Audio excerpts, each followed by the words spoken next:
தினம்தோறும் விளக்கேற்ற நல்ல எண்ணெய் இதயம் நல்லெண்ணெய். பழனியில ஒரு நிலம் இல்லீகலா பாத்தீங்கன்னா ரெஜிஸ்ட்ரேஷன் நடந்திருக்கு அப்படின்ற ஒரு விஷயம் நீங்க எல்லாருமே செய்தியா வெளியிட்டு இருந்தீங்க. அந்த செய்தியோட சேர்த்து அது மட்டும் இல்லாம நிறைய பொய்யான புரட்டான ஒரு வன்மத்துல நிறைய விஷயங்கள் பாத்தீங்கன்னா பல்வேறு கட்சியினரால பரப்பப்பட்டு இருக்கு அப்படின்றது இங்க எல்லாருக்குமே தெரிஞ்சிருக்கும்.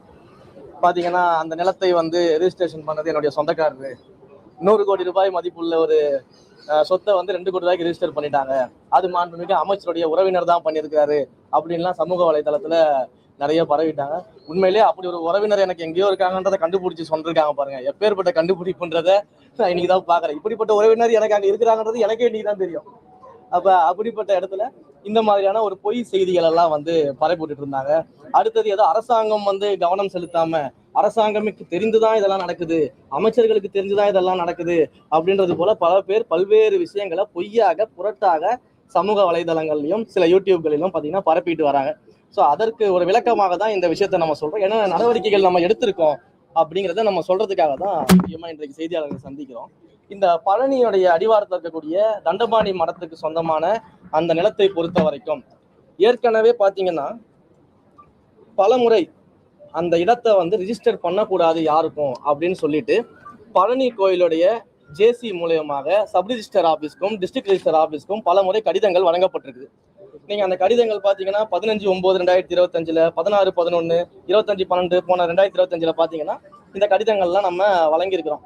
இதை தாண்டி கடந்த மார்ச் மாதம் 2026 மார்ச் மாதம் 27ஆம் தேதி அன்னைக்கு பாத்தீங்கன்னா அந்த லேண்டை திரும்ப ரிஜிஸ்ட்ரேஷன் பண்றதுக்கு ட்ரை பண்ணியிருக்கிறாங்க.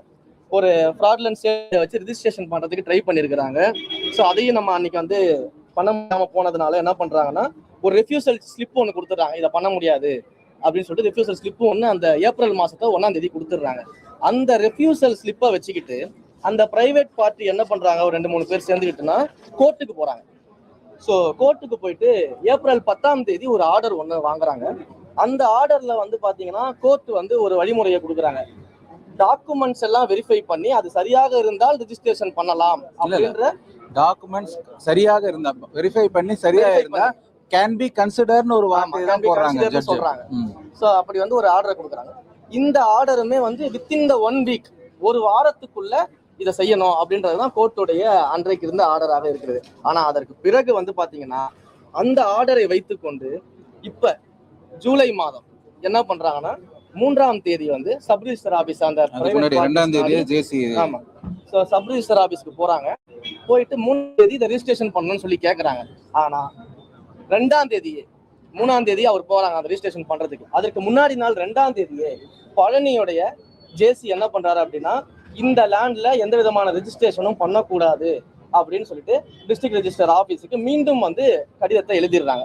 3ஆம் தேதியும் அந்த ரெஜிஸ்ட்ரேஷனை ஹோல்டு பண்ணி பெண்டிங்ல போட்டுடுறாங்க. 3ஆம் தேதி முயற்சி பண்றாங்க, மீண்டும் அதை ரெஜிஸ்டர் பண்றதுக்கு முயற்சி பண்றாங்க. அப்ப இருந்த சப் ரெஜிஸ்ட்ரார் அப்போ அசிஸ்டன்ட் ஒருத்தர் ஒர்க் பண்ணிட்டு இருக்கிறாரு. நாங்க 1ஆம் தேதி ஒரு டிரான்ஸ்ஃபர் போடுறோம், புதுசா டிரான்ஸ்ஃபர் ஆனவங்க இன்னும் ஜாயின் பண்ணல, அதுக்காக ஒரு அசிஸ்டன்ட் சப் ரெஜிஸ்ட்ரார் பொசிஷன்ல இருக்கிறாங்க. அவர் மறுத்துறாரு, இந்த பெண்டிங்ல போட்டுறாரு அந்த டாக்குமெண்ட் ரெஜிஸ்டர் பண்ணாம. பெண்டிங்ல போட்டு முடிச்சதுக்கு அப்புறம் பாத்தீங்கன்னா திரும்ப 6ஆம் லீவ்ல இருக்கக்கூடிய இடத்துல ஒரு ஆள் சார்ஜ் அந்த பர்சனும் லீவ்ல போறாரு. அப்புறம் ஜஸ்டின் மணிகண்டன் ஒருத்தர சொல்லுங்க. சோ அந்த ஜஸ்டின் மணிகண்டன் அப்படின்றவர் சார்ஜுக்கு அன்னைக்கு லீவ்ல போறதுக்காக யாருமே இல்லைன்றதுனால சார்ஜுக்கு வராரு.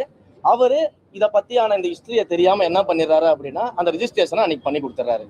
இது 6ஆம் தேதி நடக்குது.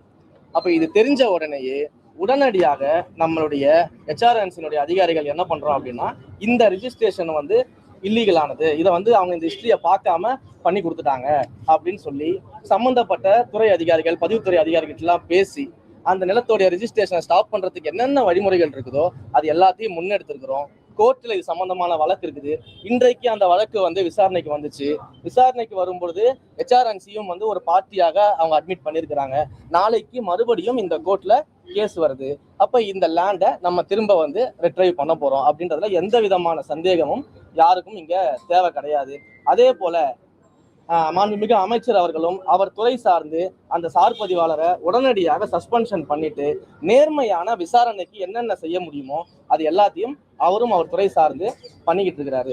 இப்படி லைன் பை லைனா ஒவ்வொரு ஆக்ஷன்ஸ் தான் நம்ம எடுத்துட்டு இருக்கும்பொழுது, ஏன்னா நாம வந்து ஒரு அரசாங்கம் நடத்துறோம், சட்ட ரீதியிலான முறையில நம்ம இந்த விசாரணை நடத்துறோம், நடவடிக்கைகள் இருக்கணும்னு சொல்லிட்டு இது ஒவ்வொன்றா நம்ம பண்ணிக்கிட்டு இருக்கும்பொழுது இந்த விசாரணையை வந்து என்னன்னே தெரியாம, என்ன நடக்குது, அரசாங்கம் என்ன பண்ணுது, இது எதையுமே தெரியாம பொத்தாம் பொதுவா வந்து அமைச்சருடைய உறவினர் வந்து இந்த லேண்டை வந்து வாங்கிட்டாரு, அமைச்சரோட இதுல கை இருக்குது, அமைச்சருக்கு தெரிஞ்சுதான் இது நடக்குது அப்படின்லாம் ஒரு பயங்கரமான வன்மத்திலையும் இந்த அரசாங்கத்தின் மேல ஏதாவது ஒரு ஊழல் கரையை வந்து நம்ம பண்ணிட மாட்டோமா அப்படிங்கிறதுக்காகவும் எதிர்கட்சிகள் கங்கணம் கட்டி கொண்டு வேலை பார்க்கறது நல்லா தெரியுது.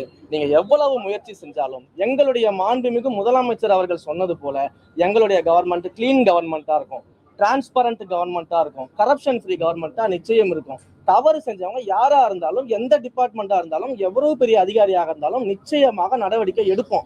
அதற்கான ப்ரொசீஜர்ல தான் நாங்க இருந்துகிட்டு இருக்கிறோம். அந்த விசாரணைகள் நடந்துட்டு இருக்குது. போலீஸ் ஸ்டேஷன்ல எஃப்ஐஆர் ஃபைல் பண்ணியாச்சு. சம்பந்தப்பட்ட சப் ரிஜிஸ்டர் மேலையும் அதே போல இந்த ரிஜிஸ்ட்ரேஷனுக்காக ட்ரை பண்ண அந்த பிரைவேட் பார்ட்டிஸ் மேலையும் எஃப்ஐஆர் ஃபைல் பண்ணி போலீஸ் விசாரணை நடந்துகிட்டு இருக்குது. துறை ரீதியான நடவடிக்கைகளை எடுத்துக்கிட்டு இருக்கிறோம். ஸோ இப்படி எல்லா விஷயங்கள்லையுமே எல்லா இடங்கள்லையுமே மிக நேர்மையாக எங்களுடைய விசாரணை நடந்துகிட்டு இருக்குது. இதற்கு நடுவுல இது போல பொய் புரட்டுகளை பரப்புவர்கள் மேல, குறிப்பாக என்னுடைய உறவினர்னு சொல்லி பொய் புரட்டுகளை நிறைய பேர் பரப்பிட்டு இருக்காங்க பாத்தீங்களா, அவங்க மேல எல்லாமே சட்டப்படி நடவடிக்கை எடுக்கிறதுக்கான முயற்சிகளை நான் முன்னெடுத்திருக்கிறேன். காவல்துறையில புகார் அளிச்சிருக்கிறோம்.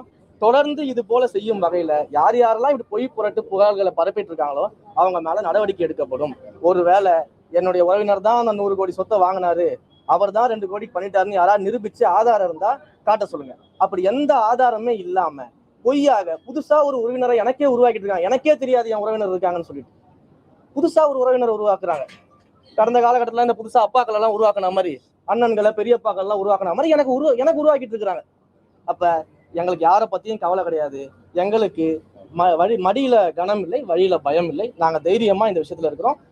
இன்னொரு விஷயமும் சொல்றேன், கோயில் நிலங்களை பொறுத்த வரைக்கும் 1 இன்ச்சு கூட யாருக்கும் கொடுப்பதற்கு நாங்க தயாரா கிடையாது. கோயில் நிலங்களை பொறுத்த வரைக்கும் இது போன்ற இல்லீகல் ஆக்டிவிட்டீஸ்ல நேர்மையாக துரிதமாக சட்டப்படி எல்லா நடவடிக்கையும் எடுக்கப்படும் அப்படிங்கறத இந்த இடத்துல நாங்க தெரிவிச்சோம். இதே போல வந்து பாத்தீங்கன்னா வெண்ணமலை, அதாவது கரூர்ல வந்து கரூர் பிரச்சனை கொண்டு வந்தாங்க. கரூர்ல வந்து 4 கோயில்கள்ல இடம் வந்து அந்த இடம் வந்து பாத்தீங்கன்னா உங்களுக்கு வந்து நீங்க கொடுத்ததா வந்து கோயில் இடத்த வந்து தாரவாத்து கொடுத்தாங்க. அப்போ அதுவும் வந்து ஒரு விமர்சனம் வருது, செய்தியாளர் சந்திப்புன்னு சொல்லியிருக்காங்க. கரூர்லயே 2 விதமான ஒரு குழப்பங்கள் இருக்கு. ஏன்னா ஒரு புறம் வந்து கோயில் வந்து நீங்க கொடுத்துருக்கீங்க, அதே போல வெண்ணமலையிலையும் வந்து மக்கள் வந்து ஏற்கனவே கவர்மெண்ட் ரிஜிஸ்டர் பண்ணதெல்லாம் அப்ப வந்து கோயில் இடம் இருந்த போது ஏன் ரிஜிஸ்டர் பண்ணாங்க? ஏன்னா இப்ப வந்து என்ன பண்றது இல்லைன்றீங்க, ஆரம்பத்துல வந்து ஏன் பண்ணாங்க? இல்ல, அருமையான கேள்வி அண்ணன் கேட்டாரு. இதுவும் ஒரு பொய்யான புரோபகண்டா. கோயில் நிலத்தை தாரவாத்துட்டாங்க, கோயில் நிலத்தை பட்டா போட்டு கொடுத்துட்டாங்க, கோயில் நிலத்தை வந்து ஆக்கிரமிப்பாளர்களுக்கு கொடுத்துட்டாங்க, இப்படின்னு டிசைனா கலரா வந்து போய் சொல்லி ரீல் சுத்திக்கிட்டு இருக்கிறாங்க சில பேர். குறிப்பாக அண்ணன் நயினார் நாகேந்திரன் போன்றவர்கள்லாம் இது என்ன விஷயம், என்ன ஹிஸ்டரி இருக்குது, என்ன சட்டங்கள் இருக்குது, இது எதையுமே பார்க்காம கலரா ரீல் சுத்திக்கிட்டு இருக்கிறாங்க சமூக வலைதளத்துல. அதாவது இனாம் ஒழிப்பு சட்டம்னு ஒண்ணு இருக்குது. இது அண்ணனுக்கு தெரியுமா என்னன்னு எனக்கு தெரியல. இனாம் ஒழிப்பு சட்டத்தின் மூலமாக 1963-67 காலகட்டத்துல வந்து பாத்தீங்கன்னா பல்லாண்டுகளுக்கும் மேலாக அங்க உழவு தொழில் செய்து விவசாயம் செய்து வந்த அந்த மக்கள், குடிவாரம்னு சொல்லக்கூடிய அந்த மக்கள் அங்க வசித்து வராங்க. அப்ப அவங்களுக்கு அந்த இடத்துடைய உரிமையை கொடுக்கும் விதமாக, அந்த இடத்தை அனுபவித்து அவங்க வந்து அதற்கான பயன்பாட்டை கொண்டு வரும் விதமாக அந்த இனாம் ஒழிப்பு சட்டத்தின் மூலமாக அன்றைய காலகட்டத்துல வந்து பாத்தீங்கன்னா ஃபுல் சர்வே, ஒரு செட்டில்மெண்ட் தாசில்தாரை போட்டு கம்ப்ளீட் சர்வே எல்லா வகையிலும் என்கொயரி பண்ணி யார் யாருக்கெல்லாம் நியாயமாக பட்டா வழங்கப்பட வேண்டும்னு முடிவு பண்ணாங்களோ அவங்க எல்லாருக்கும் அப்பவே பட்டா வழங்கிட்டாங்க. இவங்க சொன்னது போல ஏதோ புதுசா தாவேக்கா ஆட்சிக்கு வந்தோடனே பட்டா போட்டு கொடுத்துட்டோம் அப்படின்றது ஒரு அப்பட்டமான பொய். அது இனாம் ஒழிப்பு சட்டத்தின் மூலமாவே அவங்களுக்கு பட்டா கொடுத்தாச்சு. பட்டா கொடுத்ததுக்கு பிறகு வசிச்சுட்டு வராங்க. பல முறை அந்த 60 ஆண்டு காலத்துல பல முறை அந்த மக்கள் வந்து நிலங்களை விற்கிறது, வாங்குறது, லோன் எடுக்கிறது, இன்னும் சொல்ல போனா பல்வேறு இடங்கள்ல கவர்மெண்ட் ப்ராஜெக்ட்ஸுக்கு அந்த இடத்தை எடுக்கும் பொழுது சம்பந்தப்பட்ட நில உரிமையாளர்களுக்கு அந்த பட்டா வச்சிருக்காங்க இல்லையா, இன்னைக்கு அவங்க என்க்ரோச்சர்னு சொல்றாங்க இல்லையா, அந்த பட்டா உரிமையாளர்களுக்கு அரசாங்கமே காம்பன்சேஷனும் கொடுத்திருக்கக்கூடிய வரலாறுகள்லாம் இங்க இருக்குது. அப்ப அரசாங்கமே ஒருத்தர் காம்பன்சேஷன் கொடுக்கறதுன்னா அவருக்கு ரைட் இருக்குன்னு தானே கொடுக்குறாங்க. அப்ப இதெல்லாம் அங்க இருக்குது. இந்த 60 ஆண்டு காலம் இருந்தவங்கள சில அரசியல் சூழல்கள் என்ன பண்றாங்கன்னா பிளாக் பண்றாங்க. ஏன் பிளாக் பண்றாங்க அப்படின்னா, இதெல்லாம் கோவில் நிலங்கள், கோவில் நிலங்களுக்கு சொந்தமானது அப்படின்னு சொல்லி 1912 அந்த காலகட்டத்தில் இருக்கக்கூடிய ரிஜிஸ்டர்ஸ் எடுத்து வச்சுக்கிட்டு அந்த ரிஜிஸ்டரை மென்ஷனா பண்ணி இஓக்கள் மூலியமாக அன்றைக்கு இருந்த இஓக்களை வச்சுக்கிட்டு லெட்டரை மட்டும் கொடுத்து சப் ரிஜிஸ்டர் ஆபீஸ் மூலமாக இந்த இடத்தெல்லாம் பிளாக் பண்ணிடுறாங்க. எந்த விதமான டிரான்சாக்ஷனும் பண்ண விடாம பிளாக் பண்றாங்க, ஜீரோ வேல்யூ பண்றாங்க.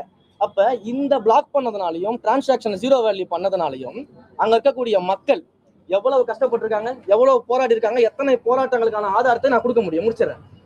ஸோ இந்த மாதிரியான விஷயங்கள் நடந்துகிட்டு இருக்கும்போது அந்த மக்கள் ஒரு கல்யாணம் காட்சினா லேண்ட் வச்சு லோன் வாங்க முடியாது, ஒரு அவசர தேவைக்கு லேண்டை விற்க முடியாது, வீட்டை விற்க முடியாது, எந்த டிரான்சாக்ஷனும் பண்ண முடியாத ஒரு சூழல்ல அவங்க மாட்டிக்கிட்டாங்க. இதற்கான போராட்டம் தொடர்ந்து நடந்துகிட்டு இருக்குது.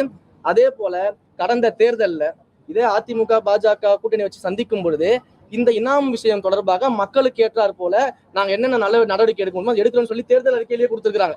ஆனா இன்றைக்கு அவங்க எதிர்த்து பேசுறாங்க, புரியுதுங்களா? அப்ப இந்த மாதிரியான விஷயங்கள் பண்ணிட்டு இருக்கிறோம். இதுல நியாயப்படி நீங்க பாத்தீங்கன்னா மொத்தம் வந்து நம்மளுடைய கரூர் மாவட்டத்தை பொறுத்த வரைக்கும் 3071 இனங்கள் சர்வே நம்பர்ஸ் வந்து பிளாக்ல இருக்கு.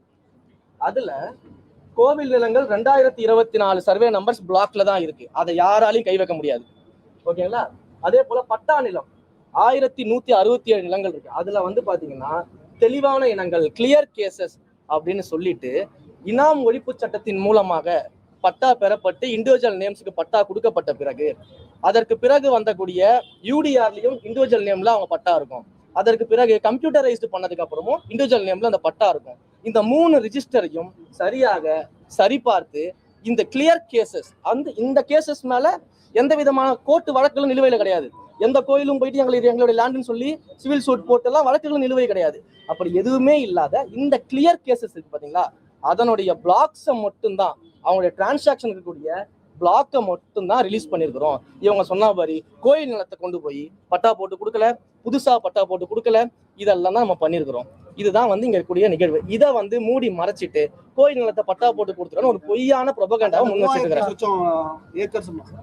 3000 சொச்சம் ஏக்கர் டோட்டல் பிளாக்ல இருக்கு. அதுல கோயில் நிலங்கள் 2024 சர்வே நம்பர்ஸ் தான் இருக்கு, ஓகேங்களா? அந்த 2024 நம்ம ஒரு இன்ச்சு கூட கை வைக்கல. பழனி கோயிலை பொறுத்த வரைக்கும் ஒரு விஷயம் கேளுங்க,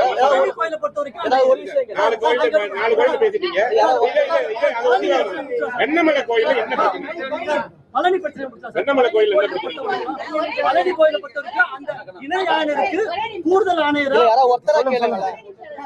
பழனி கோயிலை பொறுத்த வரைக்கும் அந்த இணை ஆணையருக்கு கூடுதல் ஆணையரா பதவி கொடுத்தது வந்து இந்த தவறு நடந்திருக்கிறது நீங்க ஒத்துக்கிறீங்களா? தவறு நடந்திருக்கு. ஸ்டார் 3.0 ன்னு ஒன்னு இது பண்ணிருக்கீங்க, டிரான்ஸ்பரண்ட் அண்ட் பேப்பர்லெஸ். ஒரு இது ரிஜிஸ்ட்ரேஷன் போட்டீங்கன்னா ஈஸி எடுத்தீங்கன்னா எல்லா லிஸ்டும் வரும். ஒரு கோயில் நிலம் ஒரு ஏக்கர் நிலம் 100 கோடி இருக்கும்போது அந்த லிஸ்ட் எல்லாம் வரும்போது இது வெறும் சப் ரிஜிஸ்ட்ரார் மட்டும் தான் ஈடுபட்டிருக்காங்களா? அமைச்சர் லோகேஷ் அவர்கள் சொல்லுங்க.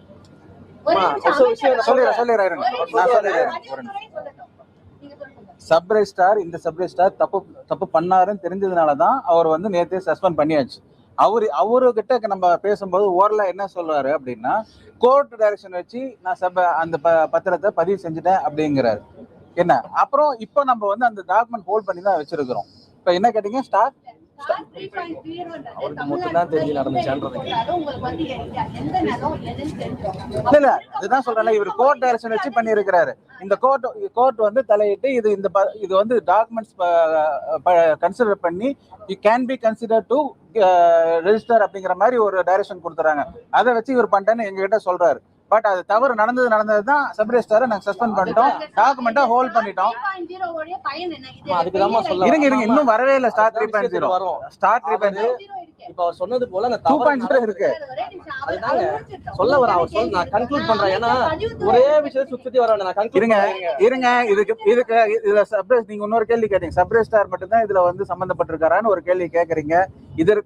இவருக்கு மேல யார் இருந்தாலும் இதில் யார் சம்பந்தப்பட்ட துறை ரீதியான நடவடிக்கை எடுத்தாச்சு. இதுக்கப்புறம் விசாரணையும் தொடங்கியாச்சு. இவருக்கு மேல யாராக இருந்தாலும் அவர் மீது என்ன நடவடிக்கை எடுக்கணுமோ அத்தனை எடுக்கப்படும். அந்த இணை ஆணையருக்கு கூடுதல் ஆணையரா பதவி உயர்வு கொடுத்ததும் சர்ச்சையாக்கப்படுது. அதுதான் சொல்றேன். அதே மாரிமுத்து தான் 4 தடவை சப் ரிஜிஸ்டருக்கு லெட்டர் எழுதியிருக்கிறாரு. அதே மாரிமுத்து தான் 2ஆம் தேதி சப் ரிஜிஸ்டருக்கு லெட்டர் எழுதியிருக்காரு. அப்புறம் எதன் அடிப்படையில் நீங்க அவரோட ப்ரமோஷன், அவர் ப்ரமோஷன் லிஸ்ட்ல இருக்கிறவரு, எதன் அடிப்படையில் அவரோட ப்ரமோஷன் நிப்பாட்டி வைக்கணும் நீங்க சொல்றீங்க? அவர் தானே லெட்டரே கொடுத்திருக்காரு 2ஆம் தேதி சப் ரிஜிஸ்டர் ஆபீஸ்க்கும் டிஸ்ட்ரிக்ட் ரிஜிஸ்டர் ஆபீஸ்க்கும் இந்த லேண்ட பத்திரப்பதிவு பண்ணக்கூடாதுன்னு ரிஜிஸ்டர் கொடுத்திருக்காரு. கோர்ட்ல கேஸ் அவர் தான் மூவ் பண்ணிருக்காரு. அந்த கோயில் சார்பில் இவ்வளவு விஷயங்கள் அவர் முன்னெடுத்திருக்காரு தானே. அப்ப இதுல என்ன அவருடைய ரெகுலர் ப்ரமோஷன் கொடுக்கறதுல என்ன பிரச்சனை இருக்குது? இதுக்காக departmental activities, regular promotions, transfers எல்லாத்தையும் ஸ்டாப் பண்ணி வைக்க முடியும். இது என்னங்க? இது நிர்வாக ரீதியாக நடவடிக்கை எடுக்கக்கூடாதா? எதற்கெடுத்தாலும் மொட்டை தலைக்கும் முழங்காலுக்கும் முடிச்சு போறதுன்னு சொல்லுவாங்களா? அந்த வேலையை பார்த்துக்கிட்டு எல்லாருமே கலெக்டரா லீல் சுத்திக்கிட்டு இருக்கிறதுக்காக டிபார்ட்மெண்ட் வேலையை செய்யாம இருக்க முடியும். இது அவங்க தான் புரியாம பேசிக்கிட்டு இருக்காங்க எல்லாருமே. சரி, இப்ப உங்க மேல வதந்தி பரப்பப்படுது, உங்க மேலான குற்றச்சாட்டுகள் எதிர்கட்சி இருக்கிறாங்க. காலை முதல்ல சொல்லிருக்காங்க, புகார் கொடுக்கப்பட்டிருக்கு அப்படின்னு சொல்றீங்க. புகார் இதுக்கப்புறம் தான் கொடுக்க போறீங்களா? புகார் நேற்றே கொடுத்தாச்சு சார். கமிஷனர் ஆபீஸ்ல புகார் கொடுத்தாச்சு. சம்பந்தப்பட்ட ஐடிஸ், எந்தெந்த யூடியூப் மீடியாஸ், எந்தெந்த முக்கியமான மீடியாக்கள்ல என்னுடைய உறவினர்னு சொல்லி சொல்றது, எனக்கு இதுல பங்கு இருக்குன்னு சொல்லி சொல்றது, ஆதாரம் இல்லாத குற்றச்சாட்டுல யார் யாரெல்லாம் வச்சிருக்காங்களோ ப்ராப்பர் லிங்கோட அவங்க செய்தியோட எல்லாத்தையுமே கமிஷனருக்கு கம்ப்ளைண்ட் கொடுத்துருக்கோம். அதன் மேல ஆக்ஷன் எடுப்போம். தொடர்ந்து இதே மாதிரி இழிவாக முறையில இதே மாதிரி ஒரு பொய் புரட்டு செய்திகளை ஆதாரம் எல்லாம் பேசிட்டு இருந்தா அடுத்த கட்ட நடவடிக்கைகள் எடுப்போம். கொடுத்தாச்சு, கம்ப்ளைண்ட் கொடுத்தாச்சு. எஃப்ஐஆர் இன்னைக்கு ஃபைல் பண்ணிடுவாங்க. நான் கோயில தவிர நான் ஒரு கேள்வி இன்னமும் அமைச்சர் கொடுத்த புகார் மீது எஃப்ஐஆர் காவல்துறை ஏன் பதிவு பண்ணாம? நைட்டு தாங்க கொடுத்துருக்கோம். அவங்களும் அதை பார்த்துட்டு எஃப்ஐஆர் ஃபைல் பண்ணுவாங்கல்ல.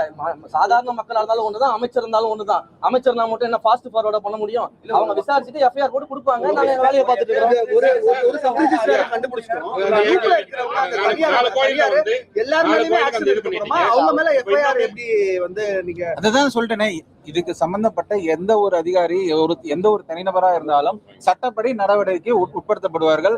நாங்க தேவைப்பட்டா இதுக்கு மேல் விசாரணைக்கு எந்த வித லெவலையும் சிஎம் கிட்ட ரெக்வஸ்ட் பண்ணி நாங்க பண்ணுவோம். 4 கோயில்ல அந்த பிரச்சனை என்ன முடிஞ்சது? அங்கேயே கரூர்ல இன்னொரு கோயில் இருக்குது பிரச்சனை. வெண்ணமலையில கேஸ் போட்டுக்காம கேஸ் ஓடிட்டு இருக்குது. அதுல என்னன்னா அதுல இதே மாதிரிதான் இனாமா கொடுத்ததுலயே அவங்களுக்கும் பிரச்சனையா இருக்கு. அந்த கரூர் வெண்ணமலை கோயில்ல என்ன சிச்சுவேஷன் இருக்கு, என்ன மனு? வெண்ணமலை கோயில் மட்டும் இல்ல சார், கரூர் பல்வேறு கோயில்கள்ல இந்த பிரச்சனை இருக்கு சார். தெளிவா சொல்றோம். முதல் கட்டமாக இந்த 4 கோயிலை எடுத்து இந்த 4 கோயில்ல கிளியர் கேசஸா இருக்கக்கூடிய பிளாக்ஸை நம்ம ரிமூவ் பண்ணிருக்கிறோம். இது முதல் கட்டமாக பண்ணக்கூடிய phase 1 பணின்றதை மிக தெளிவா சொல்லியிருக்கிறோம். கலெக்டர் அவருடைய அறிக்கையிலேயே அதை சொல்லியிருக்கிறாரு. இது எல்லாமே ஒரு ஸ்டெப் பை ஸ்டெப் ப்ரொசீஜரா பண்ண போறோம். இன்றைக்கு கோர்ட்ல ஹியரிங் வந்திருக்குது. கோர்ட்ல கவுண்டர் ஃபைல் பண்ண சொல்லியிருக்காங்க. இன்றைக்கு இந்த வழக்கின் மீது எந்த விதமான ஸ்டேவும் கொடுக்கல. ஸோ ப்ராப்பர் டாக்குமெண்ட்ஸை கோர்ட்ல சப்மிட் பண்ண சொல்லியிருக்காங்க. நாங்க கவுண்டர் கொடுக்க போறோம். அதே போல இந்த மாதிரியான கிளியர் கேசஸ் இன்னும் எங்கெங்கெல்லாம் இருக்குது, இதற்கு நாங்க என்னென்ன அடுத்த கட்ட முன் நடவடிக்கை எடுக்க போறோம் அப்படிங்கிறது எல்லாமே நானும் மாண்புமிகு அமைச்சரும் ரெவென்யூ மினிஸ்டரும் எல்லாரும் சேர்ந்து முடிவு பண்ணி சிஎம் கிட்ட அப்ரூவல் வாங்கிட்டு தொடர்ச்சியாக தெளிவாக சொல்றோம்.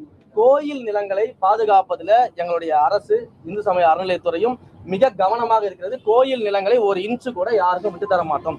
அதே சார் போல இந்த மாதிரியான மக்கள் வாழ்வாதார பிரச்சனை, மக்கள் அவங்களுடைய இத்தனை ஆண்டு காலமாக வாழ்ந்து எல்லா டாக்குமெண்ட்ஸ் வச்சுக்கிட்டு பட்டா வச்சுக்கிட்டு அரசாங்கம் ஒரு ஆக்ட் போட்டு பட்டா கொடுத்து அதை கூட பயன்படுத்த முடியாத சூழல் இருக்கும்போது அங்கு மக்களுக்காகவும் இந்த அரசாங்கம் செயல்படக்கூடும். அதனால மக்கள் பிரச்சனையா அணுகுவோம், கோயில் பிரச்சனையா அணுகுவோம். இதுல நாங்க கிளியர் கட் டைரக்ஷனோட இருக்கிறோம். கடந்த ஆட்சிகள்லாம் நீங்க பார்க்கும்பொழுது எல்லாமே கோயில் நிலம்ன்ற சப்ஜெக்டுக்குள்ளதான் போவாங்களே தவிர்த்து கோயில் நிலம், இனாம் நிலங்கள்னு நம்ம இன்னைக்கு ஸ்பிளிட் பண்ணி எல்லாத்தையும் பண்ணியிருக்கிறோம். ஸோ இது தொடர்ச்சியாக நடைபெறும்.